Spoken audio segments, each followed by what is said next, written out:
Hello दोस्तों, स्वागत है आपका एक नए वीडियो में। और हम आपको इस वीडियो में जो बताने जा रहे हैं ये बहुत ही महत्वपूर्ण जानकारी है। ये इतनी महत्वपूर्ण जानकारी है जिससे आपके जीवन की दशा और दिशा बदलने वाली है। हम अगर चर्चा करेंगे तो मैं आपको लोकेशन के बारे में बताने जा रहा हूं। उत्तराखंड यानी देवभूमि में हरिद्वार स्थान एक ऐसा स्थान है जहां पर सिडकुल एरिया बसा हुआ है। बहुत सारी कंपनियां यहां पर हैं। लमसम 350 से लेकर के 400 तक कंपनियां हैं, जिसमें हमारा जो बेरोजगार युवा है, जिसको कहीं रोजगार नहीं है, पढ़ लिख गया, शिक्षित हो गया, उसके पास डिग्रियां हैं, उसके पास हुनर है, लेकिन कहीं न कहीं वो पैसे को लेकर के, कहीं न कहीं क्षेत्र को लेकर के, कहीं किसी प्रकार की सुविधा ना होने के कारण वह परेशान रहता है कि किस प्रकार से हम अपने जीवन को जो है आगे बढ़ाएं। अगर आप परेशान हैं तो कृपया हरिद्वार का सिडकुल एरिया में आप आ सकते हैं। बहुत सारी कंपनियां यहां पर हैं, इसके कारण आपको जो है वो आसानी से पैसे की व्यवस्था आपकी होगी। आपको जो है यहाँ पर आपको वर्क करने का मौका मिल जाएगा, काम करने का मौका मिल जाएगा आपको, जिसमें आप 8 से 12 घंटे तक काम कर सकते हैं। कहीं न कहीं जो है आपको ओवर टाइम भी आपको मिल सकता है, तो उसके हिसाब से भी आप लग सकते हैं। और 10,000 से लेकर के 18-20 हजार तक की व्यवस्था है। बहुत सारी कंपनियां अच्छा पैसा भी दे रही हैं, जहां आप कुछ हुनर भी सीख सकते हैं और आगे अपने जेब को भी मजबूत और व्यवस्थित कर सकते हैं।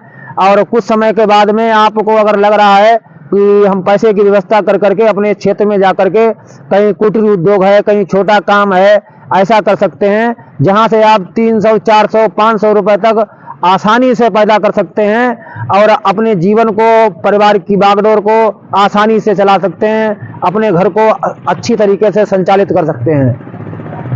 और बहुत सारे लोगों के मन में ये भी विचार आ रहा होगा कि दूर है। हम आपको बताएं कि यूपी और बिहार का अगर देखा जाए तो उन लोगों के हिसाब से ये हरिद्वार की लोकेशन बहुत ही नज़दीक और बहुत ही सुटेबल रहेगी, क्योंकि हमने देखा है उधर यूपी और बिहार से लोग सूरत, गुजरात, अहमदाबाद और पता नहीं कहां कहां जाते हैं, जिससे आपका लोकेशन भी आपकी चेंज होगी, दूरी भी आपकी बढ़ जाएगी, आपका भाड़ा भी बढ़ जाएगा और रहने का आपका माहौल भी परिवर्तित हो जाएगा। ये हरिद्वार स्थान एक ऐसा स्थान है जिसमें आप आसानी से और सरलता से और बहुत ही मनोरम और आकर्षक यहाँ माहौल रहता है आपको। और एक खासियत आपको ये भी बता दूं कि यहाँ का पानी, यहाँ की हवा और यहाँ का वातावरण बहुत ही अच्छा है। ये आप अगर देखेंगे तो दिल्ली के बारे में माहौल आपने सुना होगा कि दिल्ली का वातावरण कितना प्रदूषित है, वहाँ का पानी कितना गंदा है, पानी की समस्या है। नहाने धोने की तो बात आप छोड़ दीजिए, पीने की समस्या है। एक मनुष्य को दिन भर में जितना पानी लेना चाहिए वो पानी की व्यवस्था वहाँ दिल्ली राजधानी में नहीं कर पा रहा है। पानी टाइम तो ये वहाँ पर जी पानी वहाँ पर टाइम पर नहीं मिल पाता। हाँ, ये और वो समस्या जरा सोचिए, टाइमिंग का। पानी अगर आपको मिलेगा वो समय पर मिलेगा, और कभी कभार तो ऐसा होता है कि समय पर नहीं मिल पा रहा है। तो ये जो पानी समय पर नहीं मिल पा रहा है, पानी भी हमें स्वच्छ और हमको शुद्ध नहीं मिल पा रहा है, तो ये मनुष्य जीवन के लिए कितना भयंकर और भयावह स्थिति है। आगे आने वाले समय में तो हमको जहां आइडिया अनुमान लग रहा है तो ये और सारी समस्याएं आएंगी। तो इन समस्याओं से बचने के लिए, और वैसे भी हम आपको कहेंगे अगर कहीं पानी आपको मिल रहा है और आप इस्तेमाल कर रहे हैं तो पानी को जरूर बचाएं आप। जब हमारा जल बचेगा तभी हमारा कल बचेगा। हम लोग हो सकता है इस पानी को इस्तेमाल कर करके और अपने जीवन को कहीं न कहीं अंतिम क्षण देंगे, लेकिन हमारे आगे आने वाली पीढ़ियां हैं, हमारे आगे आने वाले लोग हैं, तो उनको हमारे आगे आने वाला हमारा जो युवा है ये जब तैयार होगा, हमारे बच्चे जब तैयार होंगे और वो जीवन हमारा यहाँ जिएंगे, भारतवर्ष में जब रहेंगे, और उनको लगेगा कि हाँ पानी आज भी है और पानी आज भी बहुत ही सरलता से मिल पा रहा है, वाटर लेवल हमारा ठीक है, तो उनके लिए कहीं न कहीं वो प्लस पॉइंट रहेगा। और वो हम लोगों के लिए भी कहेंगे कि हमारे पूर्वज, हमारे बुजुर्ग जो कुछ रहे, उन्होंने हमारा समय देखते हुए और हमारे लिए व्यवस्था करके वो यहाँ से गए। अच्छा मिश्रा जी, मैं एक बात पूछ रहा हूँ आपसे। जी बताइए। जो युवा अवस्था है, जो इंटर करने के बाद, 10+2 करने के बाद जी और ग्रेजुएशन करने के बाद जी और ये सोचते हैं कि अब नौकरी प्राइवेट मिल ही जाएगी। जी। क्या ये सही है? आपको मैं बता दूं, ये आपसे किसी प्रकार की कोई बात छिपी नहीं है और जनता जनार्दन या लोगों से भी कोई बात छिपी नहीं है। हमारे देश की सबसे बड़ी अगर कोई समस्या है तो बेरोजगारी है। बेरोजगारी के पीछे क्या कारण है उनकी चर्चा तो हम बाद में करेंगे, लेकिन आपने जो महत्वपूर्ण प्रश्न किया है, आपने कहा है कि जो इंटर और उसके ऊपर जो है पॉलिटेक्निक या इस प्रकार का कोर्स करके ये सोचते हैं कि हमको कहीं ना कहीं प्राइवेट सेक्टर में काम मिल जाएगा। ये सही बात है, लेकिन मैं आपको बताता हूं कि जिस प्रकार की डिग्रियां, जिस प्रकार की योग्यता हमारे पास रहती है, क्या उस प्रकार का काम हमारी कंपनियां हमको दे पा रही हैं? क्या सरकार उस प्रकार का प्रोत्साहन, क्या उस प्रकार का सहयोग, क्या उस प्रकार का हमारे साथ खड़ी है? नहीं। क्यों? कारण यह है कि वैकेंसियां कम हैं, स्थान कम है। और आपको बताएं, डिग्री धारक बहुत हैं, बहुत सारे कॉलेजों ने वो डिग्रियां दे रखी हैं, लोगों ने वहां से डिग्रियां ले रखी हैं, तो डिग्रियां लेने और देने का कार्यक्रम है, लेकिन वही है, कंपनियां सीमित हैं, स्थान उसमें सीमित हैं। तो जिस प्रकार का एक पढ़ा लिखा, अच्छा पढ़ा लिखा व्यक्ति, वेल क्वालिफाइड व्यक्ति चाह रहा है कि हमको कंपनी में किस स्तर का काम मिले, लेकिन उस स्तर का काम उसको मिल नहीं पा रहा है। लेकिन हाँ, मैं आपको विश्वास दिलाना चाहता हूं, अगर आपने अपनी शारीरिक और मानसिक स्थिति को ठीक किया, अच्छा किया, तो कहीं न कहीं आगे आने वाला समय आपका स्वर्णिम होगा, मंगलमय होगा, अच्छा होगा। क्योंकि आपके उस समय आपकी शारीरिक और मानसिक स्थिति, दोनों स्थितियां आपकी बहुत अच्छी हो चुकी होंगी। और जब कहीं न कहीं आप नई कंपनी में इंटरव्यू देने जाएंगे, तो वहां का मैनेजमेंट और वहां का जो डिपार्टमेंट रहता है, वो आपका इंटरव्यू लेकर के वो जान जाएगा कि आप कहां तक परिपक्व हो गए हैं, कहां तक आप विकसित हो गए हैं, और हमारी कंपनी में आप किस स्तर तक का सहयोग और किस स्तर तक का आप काम और वर्क कर सकते हैं। तो वो आपको कहीं न कहीं एक सुटेबल और आपको सुव्यवस्थित स्थान देने का काम करेंगी। अच्छा मिश्रा जी, तुमने अभी एक बात बोली है, शारीरिक मानसिकता के वाली। जी जी जी। तो जो लोग ऐसे होते हैं जो हाई स्कूल और बीएससी करने के बाद, एक ग्रेजुएशन या डिप्लोमा करने के बाद, जी जी, वे सोचते हैं कि हमें कहीं ये ऐसा कोई काम नहीं करना चाहिए जहाँ से हमें बेइज्जती फील हो, शर्म महसूस हो। ये कुछ लोग समझते हैं कि यार ये मैं काम करूँगा तो मुझे नहीं करना चाहिए, मेरे लायक नहीं है। कुछ लोग समझते हैं कि ये मैं काम करूँगा, मेरी जो डिग्री है उस लायक नहीं है, अगर मैं काम करता हूँ तो मेरी डिग्री पर फर्क पड़ेगा, मुझे फर्क पड़ेगा। जैसा कि मान के चलो कहीं बंदे को काम नहीं मिला, जी जी, और वो घूम रहा है, शेड्यूल में घूम रहा हो, कहीं इंडस्ट्री एरिया में, कहीं का भी हो, A to Z, कहीं सा कोई सा भी जिला हो, उसे काम नहीं मिल पा रहा है, जी, तो उसे काम करना चाहिए अपने घर के लिए या नहीं करना चाहिए? कुछ लोग होते हैं घर बैठ जाते हैं और वे घर के ऊपर ही निर्भर होते हैं। जी जी, और घर वाले उन्हें टॉर्चर करते हैं, वे परेशान होते हैं, जी जी जी, उल्टे सीधे काम करते हैं। क्या ये सही है?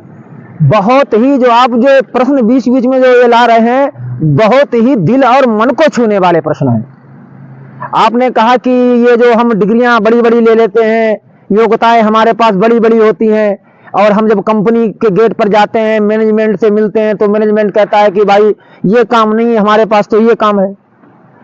अब वो मन से बड़ा मर जाता है, मन उसका जो है वो द्रवित हो जाता है, वो सोचने लगता है कि मैं ये काम करूं या ना करूं, मेरे को अच्छा नहीं लग रहा, मैं ये काम नहीं कर पाऊंगा, और मेरे अंदर अगर कोई देखेगा हमारा परिचित मिलने वाला, या मैं किसी को बताऊंगा तो क्या बताऊंगा। तो ये बहुत सारे विचार मन में आना स्वाभाविक है। लेकिन मैं आपको एक मोटी बात बताता हूं जो आपके जीवन में हमेशा काम आएगी, कि परिवार चलाने के लिए तो हम ये नहीं कह रहे कि आप कहीं चोरी करने लगो, कहीं आप चकारी करने लगो, कहीं आप नंबर 2 का काम करने लगो। इस प्रकार का काम कभी जीवन में मत करना। लेकिन हाँ, अगर कभी कहीं मौका मिल जाए हार्ड वर्क करने का, कहीं कोई छोटा काम करने का, तो उसको साहस और मन से और दिल से कीजिए। फिर देखिए, कहीं न कहीं आपको उस काम को करने में कहीं न कहीं आपको बहुत ही आनंद और मजा आएगा। और मैं तो आपको ये बताता हूं कि कहीं भी कोई भी काम करिए, आप उसको दिल से, मन से और उसमें आनंद लेते लेते करिए आप। फिर देखना, आप उस काम में ही आपको बहुत ही आनंद आने लगेगा। और धीरे धीरे जब आपको लगता है कि हमारा समय बदल गया है, या हमने कहीं अन्य जगह इससे अच्छी व्यवस्था कर ली है, तो वहां अपना स्थान आप चेंज आसानी से कर सकते हैं। इस बीच कुछ पैसों की व्यवस्था आपकी उस कंपनी के माध्यम से हो जाएगी, जो आपको परिवार चलाने में कहीं न कहीं आपको मदद और कारगर साबित आपकी हो जाएगी। तो इसमें ऐसा नहीं है कि कोई बड़ा व्यक्ति या बड़ी योग्यता है तो छोटा काम नहीं कर सकता है। कहीं अगर मौका मिलता है, ऐसा है कहीं, तो कर लेना चाहिए। क्योंकि व्यक्ति कहता है ना कि खाली से तो बेगार भली। अगर हम खाली हैं तो किसी न किसी का मदद, किसी न किसी का सहयोग कर दे। तो हम खाली हैं तो हमें अपने जीवन में ये जब हम सफल होंगे तो ये लोगों को भी बताने के काम में आएगा कि मैं यहाँ तक पहुँचने से पहले मैंने किस स्तर का काम किया, मैं किस स्तर से निकल करके यहाँ पर आया। तो ये आपके लिए जीवन के लिए महत्वपूर्ण होगा। और आपने समाज में सुना भी होगा और समाज में आपने जाना भी होगा कि कहीं न कहीं देखा होगा आपने कि छोटे स्तर से बहुत सारे जो ख्यात प्राप्त लोग हैं, बहुत सारे जिन्होंने देश दुनिया में नाम किया है, ऐसे बहुत सारे लोग छोटे काम से ही लेकर के और ऊपर तक मंजिल उन्होंने हासिल की है। और सबसे अच्छा और मोटा उदाहरण मैं अपने माननीय प्रधानमंत्री नरेंद्र मोदी जी के बारे में ही बताना चाहूंगा। वो तो ये बताते हैं कि मैं चाय बेच करके यहाँ तक पहुंचा हूं, और ये कहीं न कहीं सच्चाई भी है। बहुत आपको मैं बताऊं कि रिलायंस जो इंडस्ट्री है उसके एमडी साहब बताते हैं, लोग सुनने में आया है कि कहीं न कहीं किसी न किसी पेट्रोल पंप पर तेल भरने का काम करते थे। तो जो बहुत ही, और आपको बताऊं एक हमारे मोटी बात और ध्यान में आ गई है, ये जो एमडीएच मसाला है, एमडीएच मसाले, इनका जो एमडी थे आपने देखा होगा, सफेद बाल हो गए थे और मोटी सी सफेद जो है मूछें रखते थे। वो तांगा चलाते थे अपने जीवन में। आप जरा आइडिया लगाइए, तांगा चला करके उन्होंने एक कंपनी खड़ी की और वो कंपनी आज देश दुनिया में नाम कर रही है। देश दुनिया में, गली में, चौराहे में, तिराहे पर, जहां आप कल्पना नहीं कर सकते हैं, उनका वो ब्रांड पहुंच रहा है। ये बहुत बड़ी बात है। और कहीं न कहीं जीवन में ये, इसमें एक सकारात्मक पहलू और सकारात्मक विषय भी रहता है। इससे ये तो एक छोटे से छोटे व्यक्ति के मन के अंदर मजबूती आती है कि कहीं न कहीं वो व्यक्ति जब आगे पहुंच चुका है, वो आगे बढ़ चुका है, तो हम क्यों न पहुंचे, हम क्यों नहीं कर सकते। तो उस छोटा व्यक्ति को भी लगने लगता है, उसके मन के अंदर भी एक आस, उमंग रहती है कि अगर वो छोटा व्यक्ति था और वो वहां तक पहुंच गया तो आज मैं छोटा हूं, हो सकता है कि कल मैं वहां तक पहुंचूं।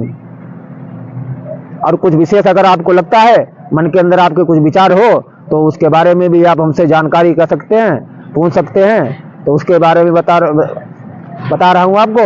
और बेरोजगार जो युवा हैं या हमारे जो युवा हैं, अगर कहीं काम कर रहे हैं वहां से भी अगर परेशान हैं, लोकेशन चेंज करना चाह रहे हैं, कंपनी चेंज करना चाह रहे हैं, तो हमसे जुड़े रहिए, हमारे वीडियो से जुड़े रहिए। और हम आपका कहीं भी जिस प्रकार से सहयोग हो सकता है उस प्रकार से सहयोग करने के लिए हमेशा तत्पर और आतुर रहेंगे।